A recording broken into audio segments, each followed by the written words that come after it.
सुट्टी घेतोय आणि आंतरवालीकडं आज जातोय, जिथं आंदोलनाचं मुख्य मराठा समाजाचं केंद्र आहे. त्या ठिकाणी आज आणि उद्या 2 दिवस मी आंतरवालीमध्ये आहे.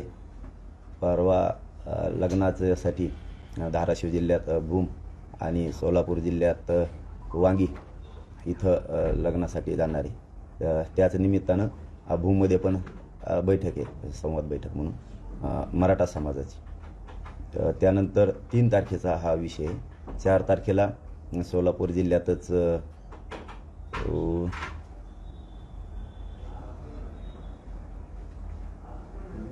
गावाचं नाव आहे मोहोळमध्ये बैठक आहे बहुतेक. ती यादी कुठे? वैराळ, मोहोळ आणि शेटफळ इथं 4 तारखेला संवाद बैठक आहे. आणि 2 दिवसाचं टाकलेलं आहे, कारण शरीर किती साथ देते काय हे बघायचं. 4 तारखेला सोलापूर ना पूर्ण दिवस? हो हो, पूर्ण दिवस सोलापूर. पुन्हा बीडला पण एक मोठा वारकरी संप्रदायाचा मोठा सप्ताह आहे. 5ला बीडमध्ये, बीड जिल्ह्यात गवळवाडी म्हणून आहे, तिथं मोठा सप्ताह आहे असं ठरलं आहे. याचबरोबर आता हा झाला बैठकीचा विषय. आता मराठा समाजाला एक विनंती आहे की आपले जे आंदोलनं ठरलेले आहेत त्यावरती आपण जे स्थगित केलेले आहेत ते तसेच त्याचं रूपांतर आपण ज्यांना शक्य आहे त्यांनी आपण आपल्या गावात आणि शहरात साखळी उपोषण आणि धरणे आंदोलनात केलेलं आहे, किंवा ज्यांना शक्य त्यांनी करायचं. नसता सध्या जे राज्यात घडामोडी जाणून बुजून षडयंत्र रचून चालल्या त्याकडे शांत चित्तानं 5-7 दिवस बघायचं. मराठा समाजानं काय कोण करतंय, कसं करतंय, काय करतंय, काय परिस्थिती आहे, जाणून बुजून कसे षडयंत्र रचले जातात, कशा आपल्या विरोधात सत्ता हातात आहे म्हणून कशा SIT नेमल्या जातात, जे कशा संस्था सत्तेचा दुरुपयोग करून कशा मागं लावल्यात, हे शांत चित्ताने बघा. ज्याच्या मागं लावायला पाहिजेत असे हजारो करोडो रुपयांचे घोटाळे करणारे त्यांच्या आसपास अवतीभोवती फिरायला लागलेत. म्हणजे सुगंधी अगरबत्ती लावल्यासारखं त्यांच्या अवतीभोवती फिरायलेत. आणि गोरगरिबांचा, मी गोरगरीब मराठ्यांचा लढा लढतोय, तर कसं याला 10% घ्यायला लावायचं आणि कसं मराठ्यांचं वाटोळं करायचं यासाठी त्यांचे खूप आटोकाट प्रयत्न सुरू आहेत. परंतु मी हरणार नाही मायबाप मराठ्यांनो, आणि जिंकूही देणार नाही त्यांना. काहीही झालं तरी त्यांनी जेलला टाकू द्या, सोडू द्या मला, मी मरेपर्यंत माझ्या मायबाप गोरगरीब मराठा करोड समाजाच्या सोबत राहणार आहे, पण गद्दारी करणार नाही. आपण मराठा बांधवांना आणखीन एक सांगतो, आपण असं सांगितलं होतं पाठीमागं की जे आमदार मंत्री आहेत मराठ्यांचे सगळ्या पक्षांचे, ज्यांनी ठराव केला होता, सर्वपक्षीय ठराव, की तुमच्या मागणीप्रमाणे सगळ्या सोयऱ्यांच्याबद्दल जर अंमलबजावणी करायची असली तर तुम्ही सरकारला वेळ द्या, आणि आपण त्यांचं ऐकून त्यांना वेळ दिला होता. त्याच पद्धतीनं ज्या समाजानं वेळ त्यांना दिला होता त्या सगळ्या आमदारानं आणि मंत्र्यानं, ठराविक जणांना, काही जणांना बोलले सुद्धा, पण बाकीचे बोलले नाहीत. आपण त्यांना सांगितलं होतं सगळ्या सोयऱ्यांबद्दल. दुसरा विषय सांगितला होता अधिवेशनात बोला, एकही बोलला नाही गोरगरीब मराठ्यांच्या बाजूनं, एकही. आत्ताचं सांगतोय, हे जे 26 तारखेपासून, परवापासून अधिवेशन सुरू झाले त्यात मात्र मी त्यांना बोललेलं नसून त्यांच्या नेत्याला बोललोय म्हणून इतकं झोंबलंय त्यांना की ते नेत्यासाठी रान उठवायला लागलेत.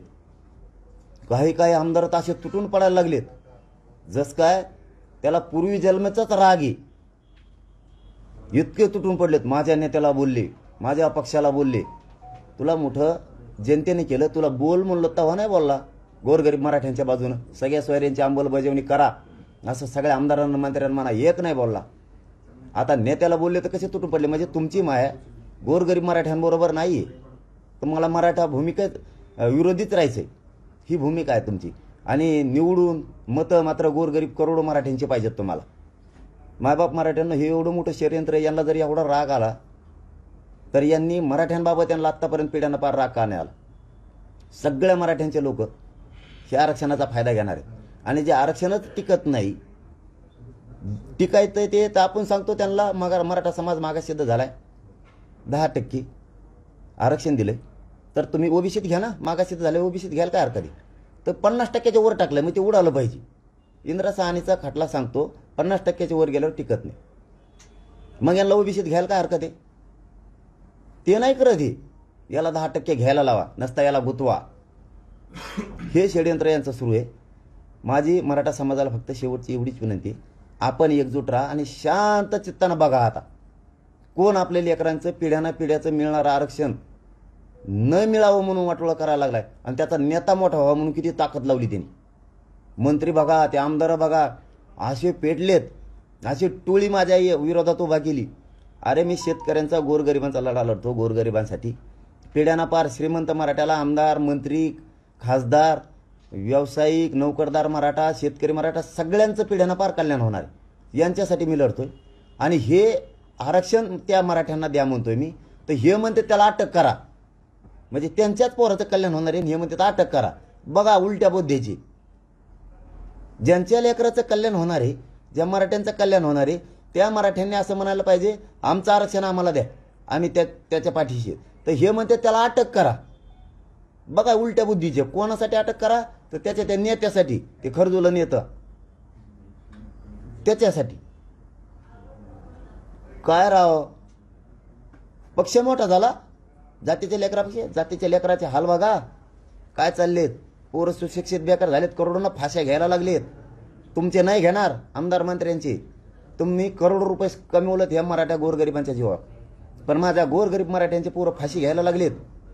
फाशी आणि 10% आधार लागले तुम्ही आमच्यावरती. घ्या म्हणताय ते घ्या. त्या ओबीसीत घेते ते 200-250 लोक. आमची मूळ मागणी ओबीसी आरक्षण आणि सगळ्या सोयऱ्यांची अंमलबजावणी करणे. ही देवेंद्र फडणवीस साहेब तुम्ही करा, तुम्ही करा. तुम्ही आमचे मराठे आमच्या अंगावर घालू नका. आणि मराठ्यांच्या आमदारांना, मंत्र्यांना सुद्धा विनंती आहे, मराठ्यांचे पोरं बर्बाद करण्यासाठी त्यांचं ऐकून मराठ्यावर चाल करू नका. चाल बंद करा. मराठ्यावर चाल करून येऊ नका. पूर्वीचे चाल करून तुम्ही पूर्वीचेच पाडे गिरायला लागले. जे पूर्वीचे मोठमोठ्याल्या शाह्या होत्या, जे इंग्रज होते, ते जसे आपलेच लोक मुडदे पाडायचे, तसंच तुम्ही करायला लागला. मी मराठ्यांसाठी आरक्षण मागतो. एकाही मंत्र्याला, आमदार तुम्हाला बोललो का? तुमच्या पक्षाला, नेत्याला बोललो. तुमच्या जातीसाठी, तुमच्यासाठी बोलून तुम्ही उलट मुर्दे पाडायला उलटे निघालात.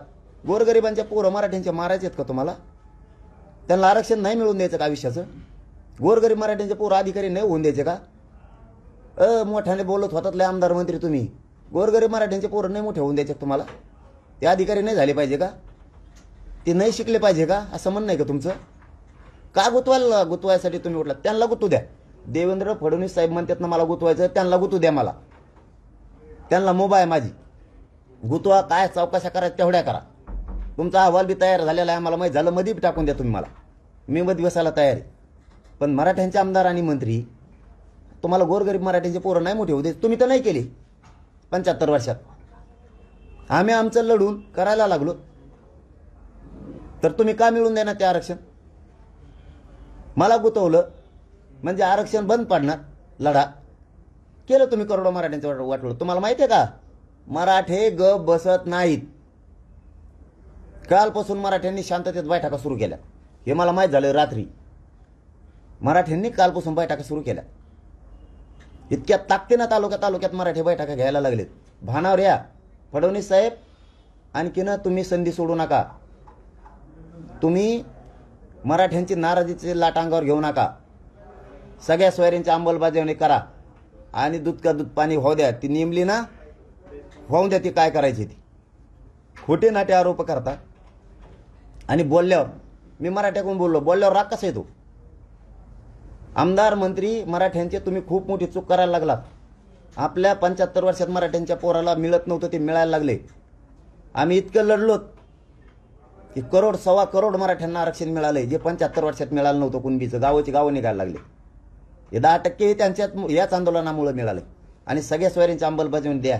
नका आडो पडून गोरगरीब मराठ्यांच्या पोरांच्या अन्नात विष घालू. मराठ्यांचेच आमदार आणि मंत्री मिळून नेत्याला आणि पक्षाला बोललो म्हणून का जातीचे पोरं मारायला लागलात का तुम्ही? तुम्ही आणखीन भानावर या. स्वतःच्या जातीच्या पोरांकडून बोला. का वाटतंय बरं आमदाराला आणि मंत्र्याला मराठ्याचे पोरं मोठे होऊ नये? तो आयुष्यभर तो आमचे पॉम्पलेट चिटकाट होता का तुम्हाला? आम्हाला मायबाप मराठ्यांना शेवटचं सांगतो, मी भेट नाही. मी मरेपर्यंत या गोरगरीब मराठ्यांच्या बाजूने ओबीसीतून आरक्षण सगळ्या सोयरीचं अंमलबजावणी घेतल्याची हटत नाही. फक्त तुम्ही एकजूट ठेवा. माझ्या पाठीमागचा आशीर्वाद कमी होऊ देऊ नका, साथ कमी होऊ देऊ नका. आणि आंदोलन मात्र कधीही शांततेतच झाले पाहिजे.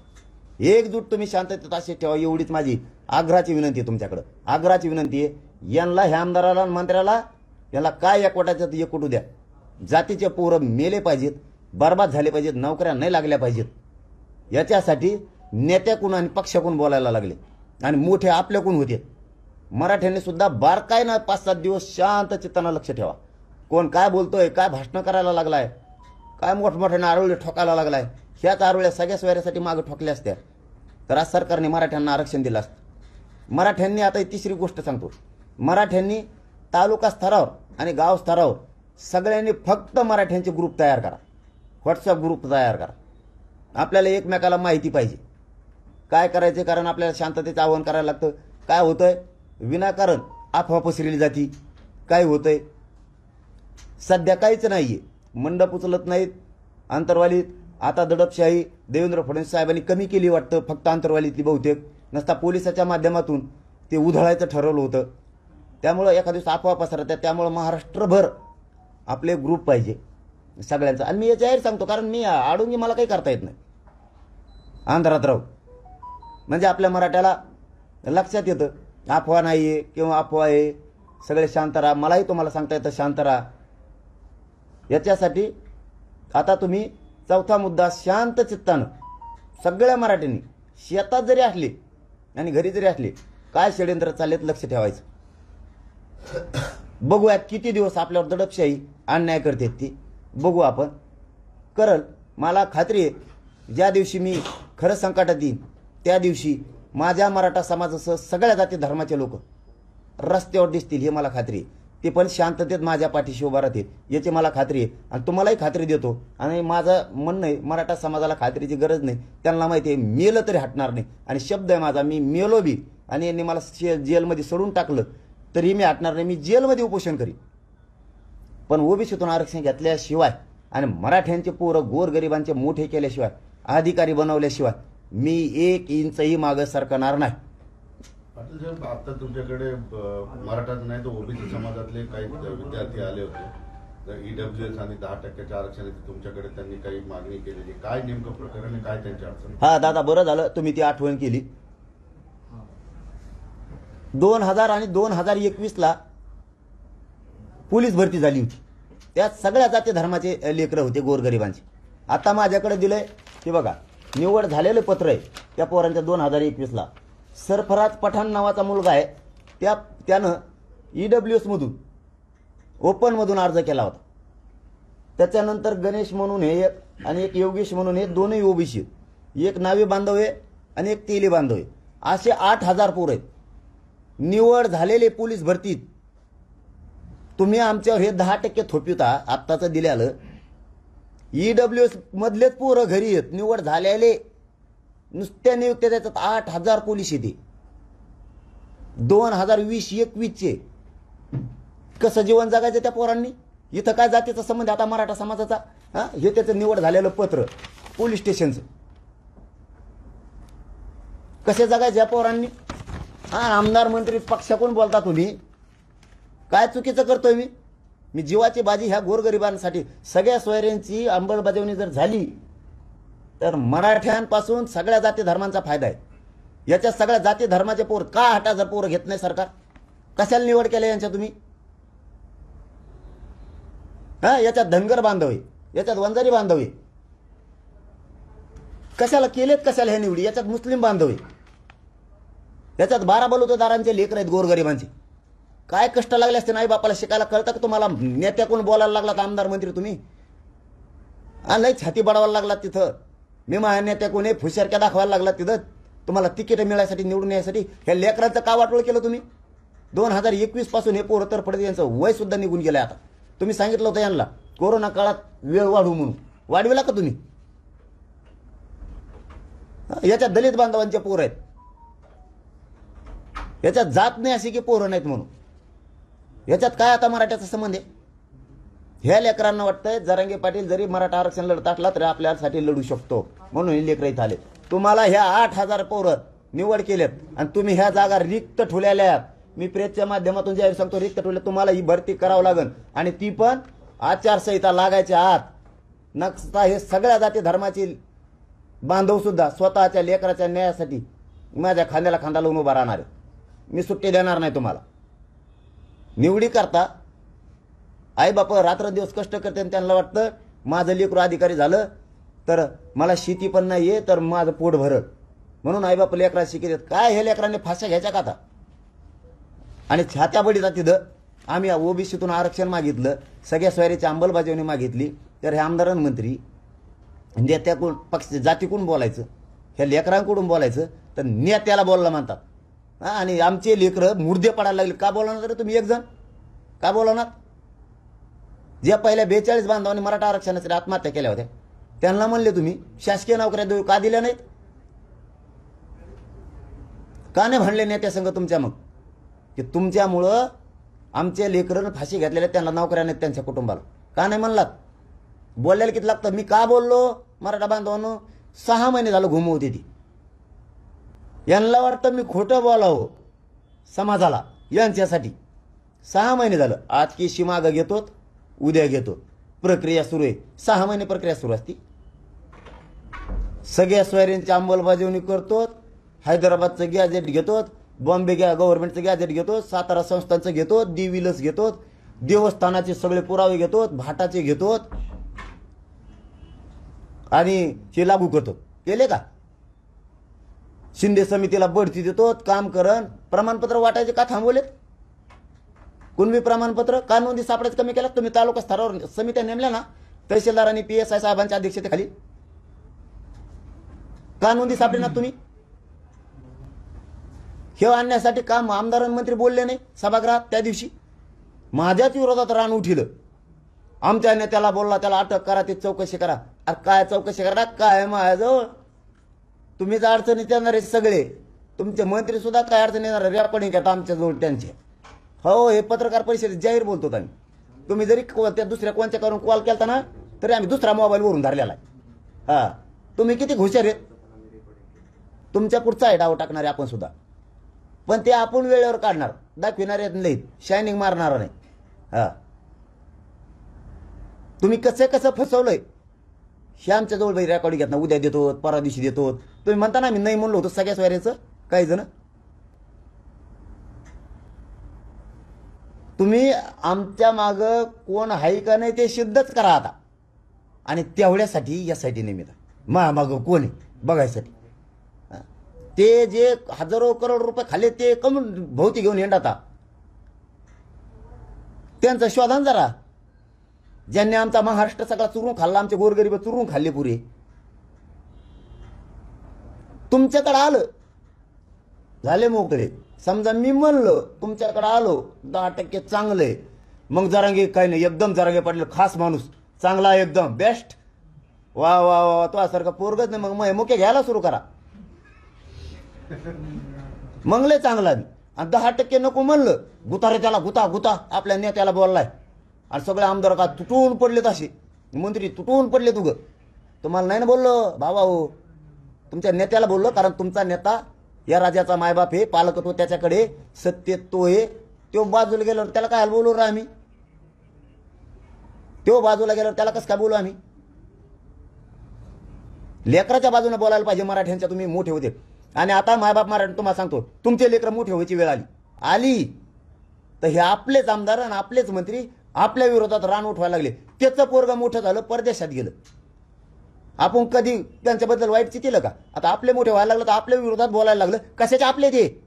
हे आपले नाहीत मराठा बांधवांनो. हे आपले असतात. आपल्या कोण बोलले असते? 10-15 आले तर जास्त नाही, 10-15-20 आमदार आणि मंत्री एकत्र आले आणि नेत्याकडून झाले. म्हणजे हे तुम्ही 10-15-20 जण आमचं वाटोळं करणार आहेत आमच्या पोरायचं. मराठ्यांना आपल्या लेकराचं वाटोळं होऊ द्यायचं नाही. हे आपल्याच जीवावर मोठे झालेले. आता कसे मोठे होतात बघू मग. नाही तर सगळ्या सोयऱ्याची अंमलबजावणी द्या. देवेंद्र फडणवीस साहेब, तुम्हाला माझी विनंतीपूर्वक सांगणं आहे, तुम्ही सगळ्या सोयऱ्यांची अंमलबजावणी द्या. ओबीसीतून आरक्षण आणि ठरलेले विषय आहेत ते सगळे सोडवा. 4 ते 5 विषय आहेत. आमचे तुमचं शत्रुत्व नाही. नसता मी हटत नाही म्हणजे नाही. आणि मराठ्यांनो एकजुटून पाठीशी उभा राहा, तुमचा लेकरो म्हणून लढतोय. हे आमदार मंत्री किती विरोधात गेले बारकाईने लक्ष ठेवा. आणि साहेब आंतरवाली सराटीत संचारबंदी अजूनही सुरू आहे आणि तुम्ही लोक जमवणं सुद्धा बेकायदेशीर आहे. मग तुम्ही सराटीत काय करणार नेमकं? लोक येऊ शकत नाही. मी आता मला एक प्रश्न आहे परत फडणवीस साहेबालाच, तिथं काय कापाकापी झाली? संचारबंदी ठीक आहे, मुंबईला चाललो होतो, लावली ठीक आहे, कायदा समजून घेतो माणूस, ठीक आहे लावली. असं 6-6, 7-7 दिवस संचारबंदी ठेवायला काय झालंय तिथं? असं तिथं असं झालंय का? काय झालंय तिथं संचारबंदी लावायला?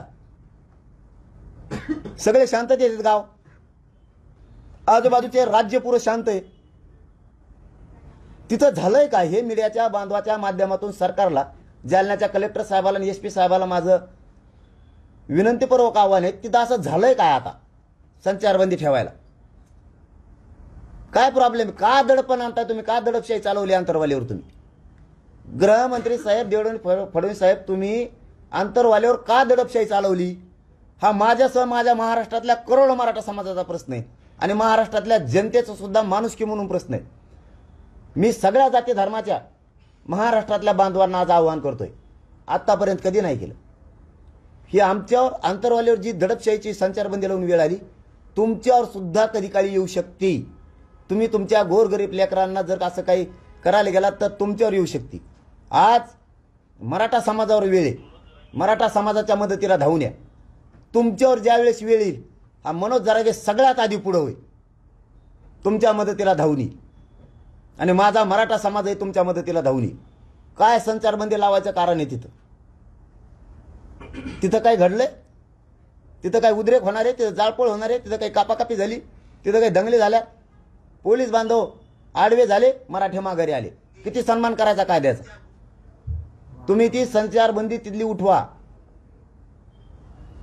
गृहमंत्री साहेब, तुम्ही अन्याय करू नका, लोकांवरती दडपशाही आणू नका. तुम्ही किती दडपशाही आणली संचारबंदीच्या माध्यमातून, तुमच्या हातात सत्ता आहे म्हणून सत्तेचा दुरुपयोग जर तुम्ही जनतेसाठी केला तर यामध्ये मोदी साहेबांनी आणि शाह साहेबांनी सुद्धा लक्ष घालणं गरजेचं आहे की देवेंद्र फडणवीस साहेब जाणून बुजून महाराष्ट्रातल्या मराठा समाजावर दडपशाही करायला लागले. हो, मोदी साहेबांना आणि शाह साहेबांना सुद्धा माझी विनंती आहे की तुम्ही देवेंद्र फडणवीस साहेब जे जाणून बुजून मराठ्यांवर अन्याय करायला लागले संचारबंदी लावून, ती दडपशाही त्यांचे थांबवा. मराठा समाज सगळा राज्यात शांत आहे आणि त्यांना थांबवायला लावा. संचारबंदीसारखं काही झालेलं नाही. नसता आम्हाला न्यायालयात नाविलाजानं जावं लागणार आहे. आणि मराठा समाजालाही विनंती आहे, जर त्यांनी संचारबंदी ठेवलीच तर आंतरवालीकडे येऊ नका. ही माझी विनंती आहे सगळ्यांना. नका येऊ, आपण बघू 6-7 दिवस शांत चित्ताने बघू.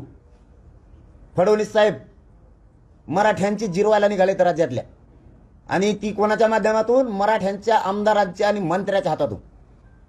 हे सुद्धा मराठ्यांनी लक्षात ठेवा. आपले लेकरं मोठे व्हायला लागलेत म्हणून देवेंद्र फडणवीस साहेबांनी आपले मंत्री आणि आमदार मराठ्यांच्या हाताखाली धरले आणि आपले पोरं मोठे होऊ नयेत म्हणून चिरडायला निघाले. हो, शांत चित्ताने 5-7 दिवस बघा. संचारबंदी लागू आहे, मला जाऊ तर बघतो शिथिल करतात का, नाहीतर कोणीही आंतरवालीकडे येऊ नका. आम्ही एकमेकाला बोलावं नाही, भेटावं नाही, एवढी दडपशाही गृहमंत्र्यांनी कधी करू नये.